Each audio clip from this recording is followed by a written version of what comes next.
அந்த தூதருடைய நேசத்தோடு நான் சொல்லுகின்ற என் தாயை விட, தந்தையை விட, உலக மக்களை விடவெல்லாம் முஹம்மது ரசூலை நேசிக்கிறேன் என்ற வார்த்தை உண்மையாகவில்லை.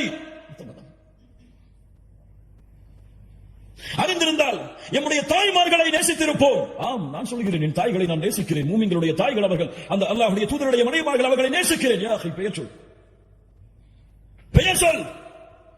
பெயர் தெரியாமல் யாரை நேசிக்கிறாய்? அல்லாஹ்வுடைய தூதருடைய பிள்ளைகளை நேசிக்கிறேன். பெயர் சொல். ஒரு அடிப்படை விஷயம்.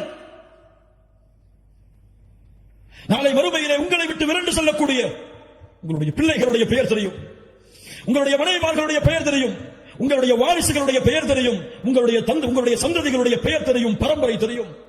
ஆனால் உங்களை விட, இந்த உலக மக்களை விடவெல்லாம் உங்களுடைய உதவிக்காக அல்லாஹ்வுடைய கதவை தட்டக்கூடிய முஹம்மது ரசூல் ஸல்லல்லாஹு அலைஹி வஸல்லம் அவர்களுடைய பெயர் உங்களுக்கு தெரியுமா? மனைவிமார்கள், குடும்பங்கள், குழந்தைகளை கொஞ்சம் விடுங்கள். அல்லாஹ்வுடைய தூதருடைய 4 பெயர்கள் என்று அல்லாஹ்வுடைய தூதர் சொன்னார்கள். அந்த 4 பெயர்களை அறிந்தவர்கள் எத்தனை பேர்?